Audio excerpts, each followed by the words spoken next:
Uma coisa que eu sempre tenho dito é que não tem como ser grande parado. É verdade. É impossível ser grande parado. Então, se você quer ser grande, mas parado, ou você é parado ou você quer ser grande. Os dois não Não dá. tem como junto. Ele não encaixa, né? Então, por isso que Jesus foi o maior de todos. Que é uma vida em movimento. Você não pode parar. E o senhor tá nessa aí, no movimento. Pra cima e pra Então, baixo. não corre, meu Deus do Bom céu. demais. Daqui a pouquinho vai pregar aqui pra gente, Meu trazer uma Deus, palavra abençoada. Que honra. Vai ser incrível. Pastor, como eu falei, a gente já tava querendo te receber aqui. O senhor já veio aqui algumas vezes, né? Você fala em Goiânia ou na igreja? Não, na igreja. Eu já te cumprimentei aqui, Sim, inclusive. acho que Já uma te vez eu vim recebi, aqui, foi. né? Então, eu queria ter esse tempo de conversa para entender melhor a forma que o senhor vê a Bíblia, a forma que o senhor vê o Evangelho, o Reino, e a forma que o senhor lê a Bíblia. Eu acho muito interessante.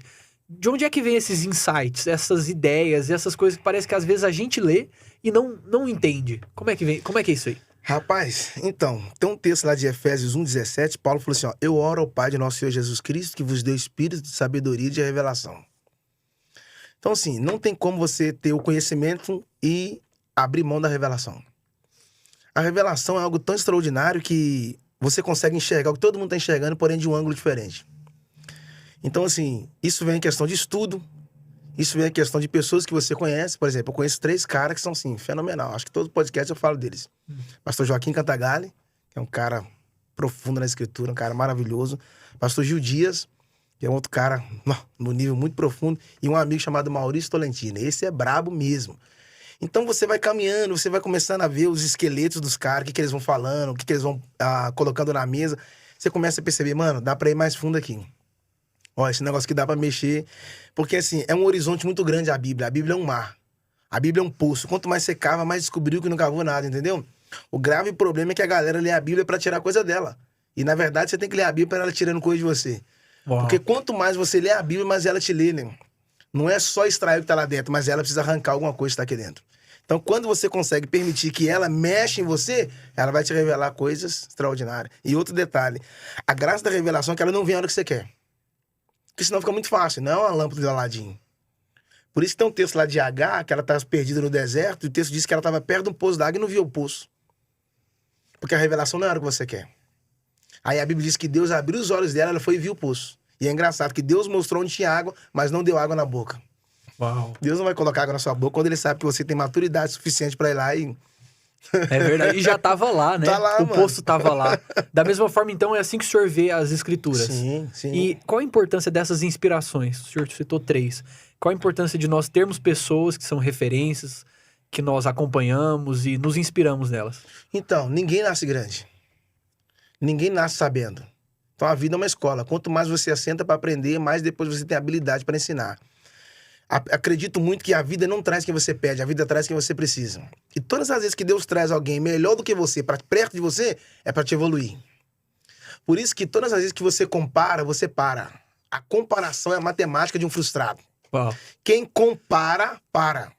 Entende? Então, todas as vezes que alguém de um nível mais elevado aproximar de você, pode ter certeza que é Deus querendo te esticar em algum nível. Essas inspirações eu preciso olhar para alguém e falar, poxa, eu tenho que aprender alguma coisa com esse cara.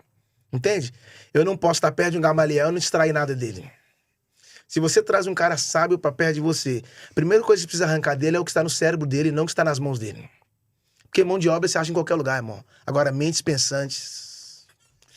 Eita, peraí, esse negócio de arrancar o... Calma, peraí, segura aí, pastor, pelo amor de Deus. Esse negócio de arrancar o que tá no cérebro e não o que tá nas mãos. Nas mãos. Me explica isso aí. Tipo assim, por exemplo, você tá do lado de Salomão, você vai querer a obra das suas mãos ou a obra da sua mente? Porque mão de obra, qualquer lugar tem. E ele era um homem rico, né? Ele tinha Sim. muitas obras, muitas coisas, muito a oferecer nas mãos. Mas o que ele tinha aqui era maior do que o que estava aqui. Uau. Entende? Se você quer construir um prédio, chama os homens de mão. Mas se você quer estabelecer um prédio, chama homens de mente. Entende? Porque a construção não começa aqui. Ela começa aqui, ó. Ela é concluída aqui, mas ela começa aqui. Então, por que a mente? Quando o inimigo entrou no jardim, o primeiro lugar que ele acessou não foi o corpo. Foi a mente. Porque a mente é o governo. Então, quem governa uma parte da sua mente, governa você por inteiro. O inimigo não quer governar a sua carne, quer governar a sua mente. Porque a mente é o governo. Por isso que há uma diferença entre o tolo e o sábio, né? Que o tolo fala para depois pensar e o sábio pensa para depois falar. A graça do sábio não está nas suas palavras, e sim nos seus pensamentos. Alguém falou comigo, você tem que andar do lado de gente forte. Eu falei, não. Você tem que andar do lado de gente sábia. Porque Porque nem todo forte é sábio. Agora, todo sábio é forte. Então, a sabedoria é um mistério. Porque a sabedoria está além do saber, né? A sabedoria é uma visão. E o que é visão? É você enxergar o que todo mundo está enxergando, porém de um ângulo diferente. Por exemplo, chegaram para Jesus e falaram, Lázaro morreu. Ele virou e falou assim, não, vamos lá porque Lázaro está dormindo.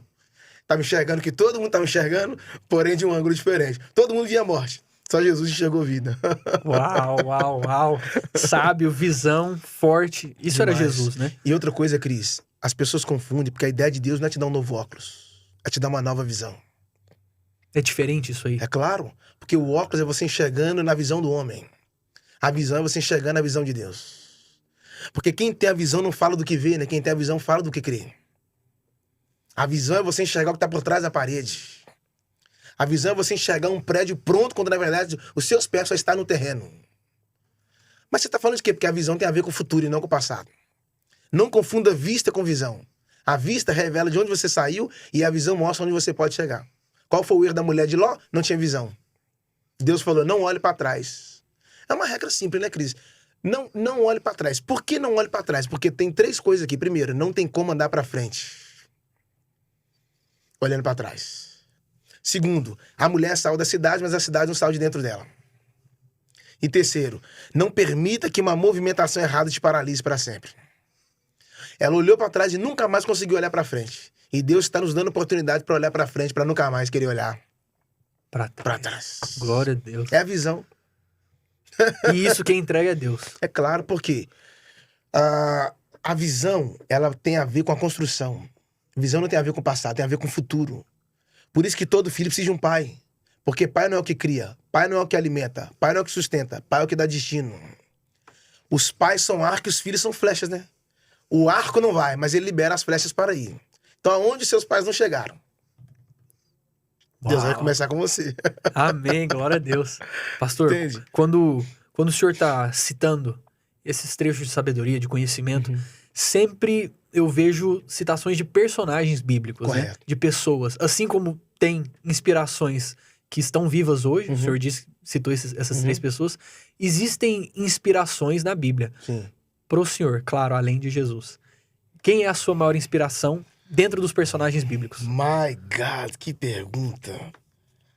Uau. Agora eu fiquei emocionado. Eu gosto muito de Jacó. Porque todos nós temos um Jacó dentro da gente. E antes de Deus mudar o nome de Jacó, Deus tem que mudar o seu caráter. Jacó é um cara tão extraordinário que é o único homem na Bíblia que tem 3 nomes. Jacó, Esaú e Israel. Jacó foi o nome que o pai deu. Esaú foi o nome que ele mesmo deu para roubar bens do irmão. Israel foi o nome que Deus estabeleceu. Jacó é aquilo que as pessoas queriam que você fosse. Esaú é aquilo que você sempre quis ser. Agora, Israel é aquilo que Deus planejou para você. Então, não tem como eu querer ser Israel me mantendo como Jacó. Deus não sustenta a máscara. A máscara não consegue permanecer diante da verdade, porque a verdade não é uma palavra, a verdade é uma pessoa. Lembra que quando Jacó foi encontrar com Esaú, isso é muito forte. Antes de Jacó encontrar com Esaú, ele encontrou com Deus. A Bíblia diz que Deus foi lá e feriu na coxa. Ele saiu mancando. E eu fiquei pensando, por que Deus feriu Jacó? Primeiro, Deus tocou ele por fora para mudar ele por dentro. Hoje Deus nos toca por dentro. Para nos mudar por fora. Uau. E outra, ele saiu mancando. Na verdade, foi proposital. Porque o próximo encontro ia ser com Esaú. Esaú queria matar ele. Quando Esaú olhou e viu Jacó mancando, ele falou, não vou matar. Já tá ferido. Não preciso tocar. Deus é capaz de te ferir em uma área. Só para gerar misericórdia em alguém que queria te matar. Glória a Deus. Ele é capaz de usar a sua vulnerabilidade para gerar misericórdia em alguém com um coração furioso. Então Deus feriu Jacó para não perder ele. Então assim, Jacó é demais. Jacó é José, né? Que de José que eu amo é que José sonhou, o padeiro sonhou, o copeiro sonhou, Faraó sonhou, os únicos que não sonharam foram os irmãos de José. Porque os caras estavam tão focados em matar José que esqueceu até de sonhar. Uau. Entende? Então, quando você foca na sua missão, ou melhor, nos seus desejos, Deus não se manifesta. Mas quando você foca no seu propósito, Deus se manifesta. Entende? Os irmãos de José perderam a oportunidade de estar do lado do maior governador do Egito. Porque quando eles venderam José para ficar com a herdade de Jacó, Eles deram mole. Porque quando eles jogaram José para longe, Deus estava trazendo José para perto. Eita. E detalhe, e você já encerra aqui. Quando jogaram José para fora, Deus é extraordinário. Se você pegar uma semente, Cris, colocar ela dentro de um cofre, quando passar 3 anos você abrir o cofre, a semente vai estar do mesmo jeito. Mas se você pegar a mesma semente, tirar ela do cofre e colocar ela no solo, o que ela não produziu em 3 anos dentro do cofre, ela pode começar a produzir em 3 dias no solo. Ou seja, às vezes não produzimos porque nós não mudamos de lugar. Quando os irmãos de José vendeu ele, era Deus mudando ele de solo. O que José não conseguiu ser a vida inteira na casa dos pais, quando ele chegou no Egito, ele se tornou uma árvore de governo. Amém. Mudanças fazem parte. Essa mudança foi o ambiente? Claro. É ambiente diferente, então. Claro, porque tem lugares, Cris, que você vai ter que lutar para sobreviver e vai ter lugares que você só vai precisar lutar para frutificar. Lá José não podia frutificar, então ele só sonhava. Agora no Egito ele não sonha, ele realiza. Uau! Vai ter lugares que você vai ter que lutar para sobreviver, porque o seu sonho incomoda. Sabe o que é o lindo de José? Que quando ele contou o sonho para os irmãos odiaram. Sabe o que ele fez? A Bíblia diz: e teve José um outro sonho. Então todas as vezes que você contar o sonho para alguém e eles te odiarem, sonhe de novo. José sonhou 2 vezes. Porque quem dá o sonho é poderoso para realizar, né? Eu não tenho que ficar preocupado com amanhã. A missão de José, por que José sonhou? Porque ele é filho de Jacó. E quando Jacó estava no deserto, ele colocou a cabeça na pedra, também teve um sonho. Então, homens que sonham não geram filhos mimados. Homens que sonham geram filhos sonhadores. Glória a Deus. Eu não posso ter pesadelo. Se Deus está me dando sonho, né? Uau, que bênção. É difícil até de processar. Meu Deus. Uau. Em relação à palavra de Deus, eu vejo que o senhor tem um zelo muito grande pela Sim, palavra, sim. um cuidado, um carinho. E existem histórias... Não histórias. Eu quero dizer assim... Alguns fatos? Eu vou mais fundo. Qual que é a maior lição que o senhor acha que a gente pode tirar da Bíblia? Uau! A maior lição que nós podemos tirar da Bíblia? Amar. Você sabe que a amizade, ela é o relacionamento mais profundo que existe. Ela tá além do casamento. É mesmo? É. Me conta isso aí. Porque é possível um marido divorciar de uma mulher 40 anos de casado.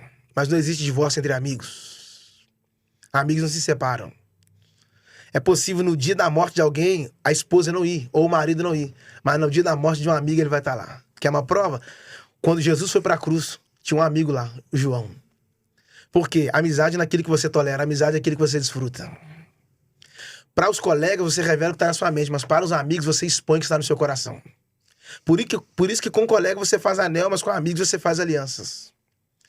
Quando Jesus estava na mesa, ele falou assim, ó, que vai me trair, põe a mão no meu prato. Pera aí, Cris. Para pôr a mão no seu prato não pode estar longe. Não. O seu Judas está perto.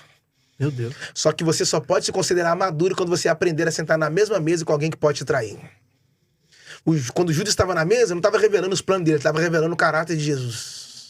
Jesus pegou o pão, deu graça e partiu, entregou primeiro para Judas.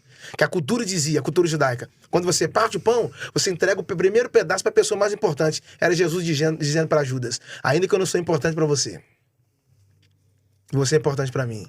Então a amizade é um elo, ela é uma aliança eterna. Por isso que as pessoas querem ter um casamento, eles querem ter um relacionamento, mas eles não querem primeiro buscar um nível de amizade. Casa com quem você é amigo, nunca haverá divórcio. Porque vocês têm, antes de ter uma aliança física, vocês têm um elo, né? O casamento é uma aliança física, espiritual e carnal. Já a amizade é uma aliança de almas. Você briga com seu amigo agora, mas daqui a pouco... Tá resolvido. Você divorcia de uma mulher, divorcia do marido, mas não tem como divorciar de um amigo. Uau. Uma amiga pro fim. Não é pro começo nem pro meio, uma amiga pro fim. Por isso que existem 3 níveis de amizade. As folhas, os galhos e a raiz. Os amigos folhas são aqueles que permanecem com você até o primeiro vento. Vê um vento forte, eles não suportam. Vão embora. O segundo são os galhos. Você não pode confiar neles enquanto você não vê que eles têm estrutura para suportar certas coisas. Terceiro são as raízes. Aqueles que ninguém vê, mas estão lá. Aqueles que te sustentam, não pelo seu nome, mas estão ali por aquilo que você é.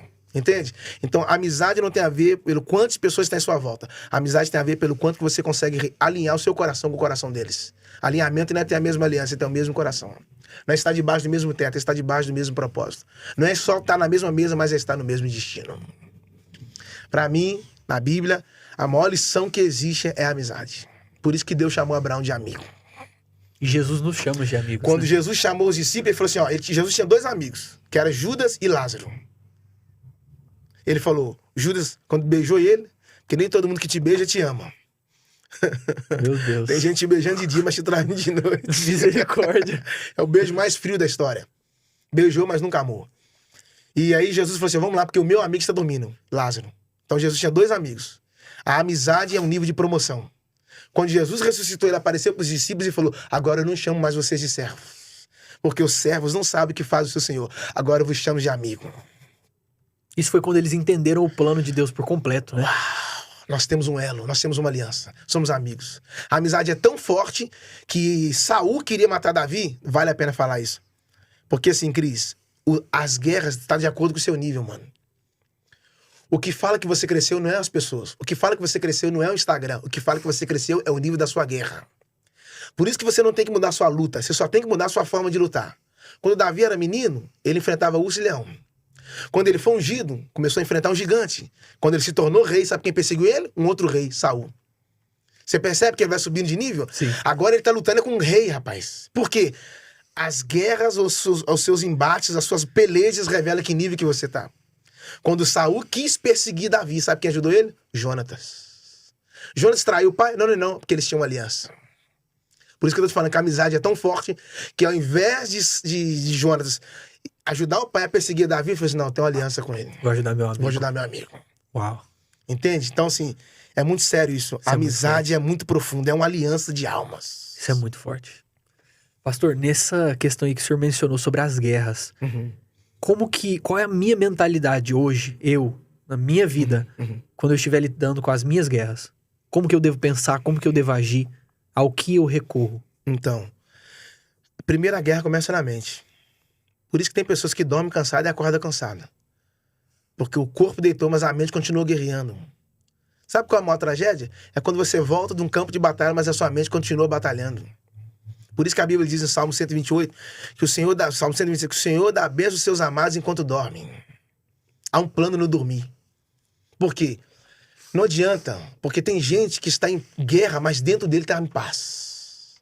O problema é quando você está em paz, mas dentro de você existe uma guerra. Então, quando Jesus acalmou a tempestade, a primeira tempestade que Jesus acalmou não foi a da chuva. Ele falou com os discípulos, não temas. Ele está dizendo o quê? Deixa eu acalmar primeiro as tempestades que estão do lado de dentro. Depois eu vou acalmar as tempestades do lado de fora. Porque se ele acalmar as tempestades que estão do lado de fora, vocês ainda vão continuar com a tempestade do lado de dentro. Entende? É verdade. Então, eu preciso entender que dentro de mim existe um general. A maior vitória de uma batalha não tem a ver com o tamanho da sua espada, mas tem a ver com o nível da sua estratégia. Por isso que quando Davi foi lutar contra Golias, ele pegou 5 pedras, não foi? Mas antes disso, a Bíblia diz que ele pegou os pães e entregou para os irmãos. Ele pegou os pães, entregou os irmãos e pegou a pedra e entregou o gigante. Hoje mudou. O pessoal tá pegando o pão, entregando o gigante, pegando as pedras, entregando os irmãos. É verdade. Irmão você não mata, cara. Irmão você alimenta. Gigante você não alimenta. Gigante você mata. E aí interessante que existe gigantes que você encontra, falando de guerra, existe gigante que você encontra e existe gigante que você cria. Golias foi um gigante que Davi encontrou e Batseba foi um gigante que Davi criou. Os gigantes que você encontra, Deus te mostra onde estão as pedras. Mas o gigante que você cria, a responsabilidade é sua. Uau. Então, na verdade, Batseba está revelando para Davi que havia um gigante dentro dele. Então, as maiores guerras não são as que estão do lado de fora. As maiores guerras são as que estão do lado de dentro. Se eu não vencer os gigantes do lado de dentro, irmão, eu jamais vencerei os gigantes que estão do lado de fora. Começa aqui, ó. Meu Deus. Essa questão aí Peraí. Nessa questão aí da tentação de Davi com Batseba, certo? Como que eu luto contra a tentação? Cara, a Bíblia diz fugir da aparência do mal. Ele não mandou fugir do mal, mandou fugir da aparência do mal. Olha que coisa, Cris. Acho isso fantástico. Davi não tá no palácio? José também tá no palácio. No caso de José, a mulher veio até ele. O que ele fez? Correu. O Davi é o contrário. Não é a mulher que veio até ele. Ele que vai até Davi. O José, a mulher tirou a roupa dele e não pecou. O Davi estava vestido, foi lá e pecou. Então roupa não define caráter. E outro mais. Como eu posso vencer a tentação? Primeiro, guardei a sua palavra no meu coração para não pecar contra ti. E segundo, vai ter hora que você vai ter que fugir, irmão. A Bíblia manda resistir o diabo, mas não manda resistir o pecado. Olha que coisa. O José abriu mão da mulher para ganhar o trono. Hoje as pessoas estão abrindo mão do trono. Entende? Por quê? Vai ter guerras, irmãos, que elas não são suas. Fugir não é covardia. Fugir é uma estratégia. Recuar não é sinônimo de medo. Recuar é sinônimo de estratégia. Porque uma flecha nunca vai para frente sem antes... Recuar. Me ajuda. Meu Deus. My God. Meu Deus. Às vezes você vai ter que recuar. E as pessoas não vão entender. Uai, Cris, eu não tô te entendendo, né? Agora que eu pensei que você ia pra frente, você tá voltando. Só que eles não sabem. Que o que pra eles é retrocesso, pra Deus é impulso. Estratégia. O José, quando fugiu, ele não tava com medo. O que eu carrego é tão precioso que eu não posso perder isso. Não permita que coisas momentâneas destruam coisas eternas. Você só vai alcançar uma medida eterna quando você decidir sair dos limites humanos. A tentação vai durar 30 minutos. E o sonho de José? Até hoje nós estamos falando dele. Eita! É verdade. O plano eterno. Demais. Como é que eu posso fugir da tentação? Nunca esquecer da eternidade. Eu não posso perder o eterno pelo passageiro. Por que tem tanta gente caindo em pecado, principalmente sexual? Então, existe um detalhe grave que a igreja não fala mais sobre caráter. Existem certas áreas que a igreja não quer mexer. E isso é tão profundo que todas as vezes que um motorista vai sair com o carro, a primeira coisa que ele faz é o quê? Leva o carro na manutenção. Porque ele precisa fazer o alinhamento, o balanceamento. Vai ter parafusos que precisam ser trocados. Vai ter algumas peças que precisam mexer, alguns óleos que precisam ser trocados. Nós não queremos mexer em áreas privadas da nossa vida. Nós não queremos ser tocados. Quando Abraão foi circuncidar Isaac, que era o corte no órgão masculino do filho, de 8 dias, por que Abraão teve que circuncidar Isaac? Primeira coisa que Abraão teve que fazer, tocar na intimidade do Isaac. Por quê? Só o pai pode tocar na intimidade do filho. Entende? Qualquer outra pessoa que toca na intimidade do filho, não tendo a sua paternidade, não é paternidade, é abuso. Há uma diferença entre paternidade e paternalismo. Paternalismo tem a ver com aquilo que o filho tem que fazer para o pai obrigado. Paternidade tem a ver com aquilo que o pai faz por amor ao filho. Então, nós precisamos entrar no caminho da santidade. Santidade não é um desejo. Santidade não é uma vontade. Santidade é um chamado. E ele vos chamou para a santificação. Segui a paz com todos e a santificação. Entende? A santificação, ela é tão profunda que a maior prova que você pode declarar que ama a Deus é viver em santidade. Nós fomos chamados para a obediência. E obedecer está ligado com renunciar. Renúncia é quando você diz não para si. E obediência é quando você diz sim para Deus. Deus só promove quem obedece. Adão desobedeceu, foi removido. José obedeceu, foi promovido. Uau. Quanto mais você obedece, mais Deus te promove. A obediência tem a ver com chamado. Entende? É muito sério isso. Glória a Deus. Muito sério isso. Como que eu sei qual que é o meu chamado? Meu Deus. Se eu ligar para você e você não atender, não é que você atendeu o telefone. Não é que você deixou de atender o telefone. Você deixou de atender um chamado. Porque chamado é específico. Por isso que quando Jesus chegou lá, ele falou assim, ó, tirai a pedra. Ô Cris, Jesus não poderia tirar aquela pedra. Embora ela era muito pesada, precisava de muitos homens para se tirar a pedra do sepulcro de Lázaro. Mas ele sendo Deus, poderia tirar. Por que Jesus não tirou a pedra? Primeiro que ele está dizendo, quem tira a pedra é vocês e quem tira o Lázaro sou eu. Eita. E aí é um sepulcro onde colocavam mortos. Mas quando Jesus chegou na porta do sepulcro, ele só gritou Lázaro. Por que ele chamou Lázaro? Porque chamado é específico. Se ele chama morto, ia sair a turma. Levantava o cemitério inteiro. Mas quando ele disse Lázaro, é específico. Como eu sei que eu tenho um chamado? Primeiro, o seu coração vai arder por aquilo. Segundo, o chamado vai fazer você andar naquele lugar como você nunca andou em outras áreas. Terceiro, vai arder a sua alma. Porque chamada não é quando você ouve, chamada é quando você atende. Entende? A chamada de Deus vai alinhar com os seus sonhos. Deus é capaz de usar na área do seu trabalho, seja você um médico, seja você um empresário, empreendedor, ele é capaz de conectar as ferramentas que estão na sua mão só para cumprir o seu chamado. Por exemplo, o Pedro não era pescador? Sim. Ele era pescador físico. Quando Jesus encontrou com ele, ele falou assim, estou te dando um chamado hoje. Você vai ser pescador de homens. Pera aí, eu nunca pesquei homens. Eu tô mudando, Pedro. Porque cargo quem dá é homem, agora ministério quem dá é Deus. Qual a diferença de pescar peixes e pescar homens? Todo pescador de peixe tira ele da vida, leva ele pra morte. Todo pescador de homem arranca ele da morte para levar para a vida. Ou seja, você vai continuar pescando, só que agora peixes diferentes. Então, o maior sinal do meu chamado é a resposta que eu dou para ele. Não adianta Deus te chamar e você não dá a resposta. Quando você entende o seu chamado, você dá a resposta para ele. Quando é ministério, quando é chamado, desliza. Não tem barreira. Você sente dificuldade. Porque o chamado é um embrião, né? Ele vai desenvolvendo ao longo do tempo. Ele vai formando, até você entender, essa é a minha vida. Porque a sua vida tem a ver com o seu propósito. Qual que é a diferença ou a ligação, o relacionamento entre chamado, missão, propósito, Uau. objetivo? Como que eu organizo tudo isso na minha cabeça? Então, primeiro, como é que eu descubro o meu propósito? Então, há uma diferença entre o seu propósito e o propósito de Deus. Sim. O seu propósito pode ser um, o propósito de Deus pode ser outro. E a maior tragédia é quando eu estou na contramão de Deus. Porque Deus não quer te dar velocidade, Ele quer te dar direção. Como eu descubro o propósito de Deus na minha vida? Então descubra a sua paixão, hein? Você gosta de fazer o quê? Isso. Descubra a sua paixão e ela vai iluminar o seu caminho para você enxergar o seu real propósito. Tem pessoas que estão vivendo uma vida atrás dos seus sonhos, mas não estão atrás do propósito. A maior tragédia do homem é viver uma vida sem descobrir o seu próprio propósito. Ele não viveu. E alguém me perguntou um dia, você tem medo de morrer? Eu falei, não tenho medo de morrer, eu tenho medo de não viver. Porque pior do que morrer é estar vivo e não vivendo. E como é que eu descubro que eu vou viver? É só você descobrir o seu propósito. O objetivo vai te ligar ao seu destino. Quando você tem um objetivo, você não pode perder tempo. Alguém diz que tempo é dinheiro, né? Não. Tempo não tem a ver com dinheiro. Tempo tem a ver com o seu destino. Porque homens de sucesso não valorizam dinheiro.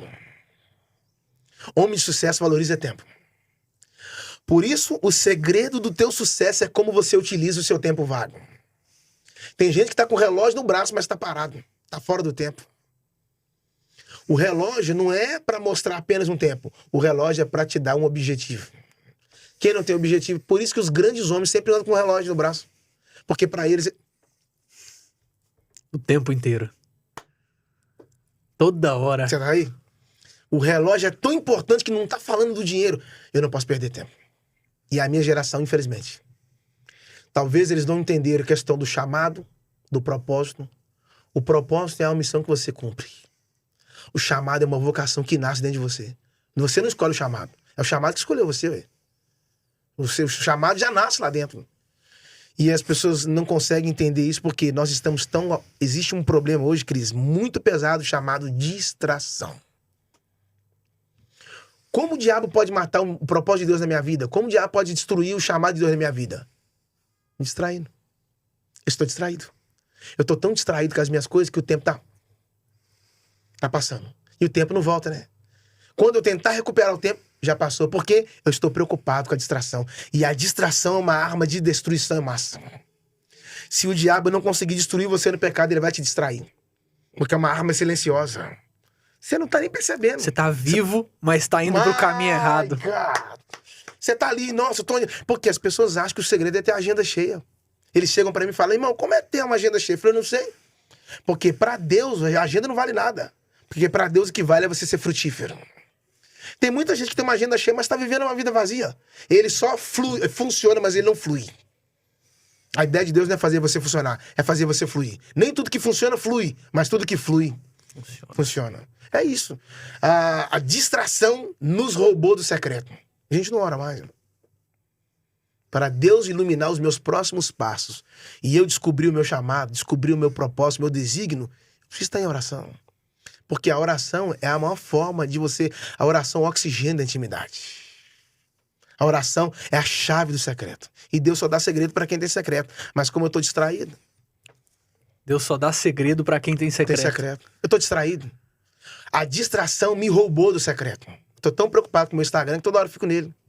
Estou tão preocupado com a minha rede social que toda hora eu fico nela. Enquanto isso, o tempo passa. Eu não consigo separar 2 horas e 40 minutos, que é o dízimo do dia para Deus. Mas eu consigo ficar 10 horas no Instagram, no Facebook. Ou seja, é uma arma de destruição massa, a distração. Você nem sente, ela é silenciosa. Você vicia, né? Quando você assusta que não, você tá preso, amarrado. Por isso que as pessoas que estão presas, a gente acha que tem mais preso na cadeia, não, tem mais preso na rua.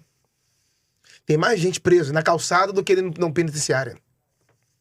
Porque as pessoas da penitenciária podem estar presas no corpo, mas muitas delas estão livres na mente. E as pessoas na rua estão livres no corpo. Por isso que o maior prisioneiro não é aquele que está livre, preso. O maior prisioneiro é aquele que está livre, mas com a mente aprisionada. É os hebreus fora do Egito, mas a mente deles no Egito. Como é que você tá, encerra aqui, como é que você tá saboreando o maná, sentindo saudade do pepino? Meu Deus. Ué, tem que trocar de paladar? Não, irmão, muda sua mentalidade. Chega a ser bizarro, né? Bizarro. Muda sua mentalidade. Lá no Egito, tudo que você comeu foi faraó que deu, cara. Você tá no deserto, Deus tá trazendo pão, você ainda tá sentindo saudade do Egito? É a sua mente ainda que tá saboreando o Egito. Como é que eu liberto a minha mente? My God. Uau. Essa da mente é... A mente, ela são códigos. Toda fechadura precisa de uma chave. Por isso, Cris, que você já viu aquela pessoa que você conhece ela a vida inteira, ele é o mesmo cara, de repente, do nada, a vida do cara faz... Por que a vida do cara dá um tim? É porque uma chave virou lá dentro. É essa chave que vira lá dentro, é o que Paulo falou em Romanos. A nossa mente precisa ser renovada, transformada. Por que a mente transformada? Porque quando você tem uma mente transformada, as suas ações são modificadas. As suas ações mudam quando a sua mente foi modificada. Por quê? Quando o inimigo entrou no jardim, Deus programou o homem no Éden. Colocou o homem dentro do jardim. Deus programou o homem para ser como ele. O inimigo veio e colocou um vírus. O vírus não é para roubar o computador. O vírus é para implantar o sistema dele lá. O vírus nada mais é para implantar a cultura dele. Então Deus programou o homem, o inimigo foi lá e desprogramou o homem. Deus envia Jesus para reprogramar o homem na cruz. Após a cruz, o homem foi reprogramado para enxergar como ele, pensar como ele, falar como ele e amar como ele. Então, a palavra de Deus é o único meio de transformar a nossa mente. Se a palavra de Deus não mudar sua mente, nenhum outro sistema pode. É o único meio de construir você por dentro para permitir você se reconstruir por fora. Se a palavra de Deus é a chave, a minha mente é a fechadura. Por isso o salmista falou, na sua lei eu medito. De dia e de noite. Me fala o que está ocupando a sua mente e eu vou falar se você está preso ou se você está livre. Uau, uau. Meu Deus do céu. Pastor, eu tô aqui pensando qual que é o título que eu vou dar pra esse episódio. Não tem nem como. Não tem uma coisa assim. Meu Deus do céu, que bênção. Muita coisa bacana aí. Que bênção. Pastor, como eu te falei, é uma honra te receber aqui. Eu queria muito ter 3 horas de conversa. Entrar a fundo aí. Mas nós vamos ter mais oportunidades. Sim, espero te receber aqui. Não no podcast, mas na igreja mais vezes. Amém. Sentar junto, conversar. Eu tenho uma pergunta que eu faço pra todo mundo antes de a gente finalizar. Algo que me ajuda a conhecer melhor o nosso convidado. Eu queria te fazer essa pergunta. É algo bem simples. Para o senhor, o que é mais lindo no evangelho? O que é que te brilha os olhos? O que me brilha os olhos... A cruz. É a maior prova de amor, né? Porque ele não foi pra cruz pelo que ele fez. Ele foi pra cruz pelo que eu fiz. Entende? Então foi por amor. Não foi por... Quando Jesus foi pra cruz, colocaram uma placa sobre a cabeça dele. A placa estava sobre a cabeça dele, mas não estava sobre o propósito dele. Ele não foi pra cruz por causa da placa. Ele foi pra cruz por causa do propósito. E... o silêncio de Jesus, pra mim, é a maior fala dele. Que o sábio não precisa abrir a boca. Até em silêncio ele fala. Então, ele morreu a minha morte para que eu pudesse viver a sua vida. Eu não tinha justiça e ele não tinha pecado. Ele assumiu os meus pecados e eu recebi a sua justiça. Não sou justo pelo que eu faço, sou justo pelo que ele fez. E ele não se tornou pecador pelo que fez, se tornou pecador pelo que eu fiz. Somos justificados por Cristo. A cruz me enche os olhos. Isso é muito lindo. A cruz me emociona, mano. A cruz é demais. Meu Deus. A cruz é uma chave, tá? A cruz é uma chave. Encerro. Isaías 22, 22. E porei a chave da casa de Davi sobre o seu ombro. E abrirá e ninguém fechará. E fechará e ninguém abrirá. Peraí. E porei a chave da casa de Davi sobre o seu ombro? Sim. Jesus não é descendente de Davi? É. Mas por que chave no ombro? Chave se carrega na mão, no bolso, na meia, na bolsa. Pois é, quando ele foi pro Gólgota, colocou a cruz no ombro. E detalhe, quando você coloca a fechadura, para abrir a porta tem que colocar dentro de um buraco, não foi? Cavaram um buraco, pegaram a cruz e colocaram lá dentro.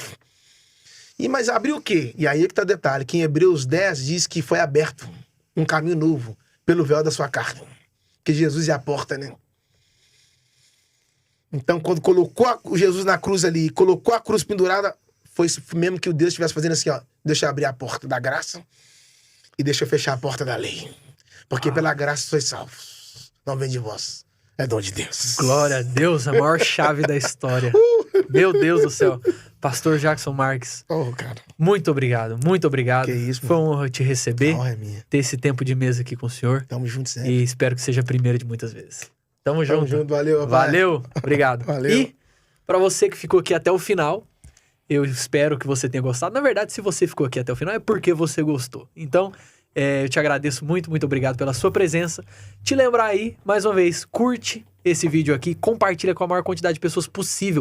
Pessoas precisam ouvir essa mensagem, ter as suas mentes destravadas pela verdade. E comenta aí pra me provar que você ficou aqui até o final.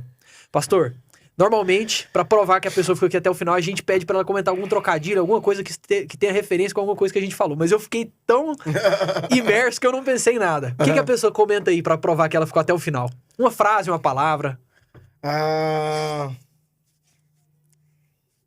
Pronto, vamos falar sobre a chave. Qual é a maior chave da história? Pronto, comente aí. Qual é a maior chave da história? Qual é a maior chave da história? E uma perguntinha, qual é a maior chave da história? Que aí a pessoa vai ler o comentário e vai ficar tipo assim, ué, como assim? O que é isso? Vai querer assistir, tá bom? Então, se você assistiu até o final, comente aí. Qual é a maior chave da história? E é isso, tamo junto. Até próxima terça-feira, às 19 horas, em mais um episódio do Family Cast. Abraço, valeu! Yes.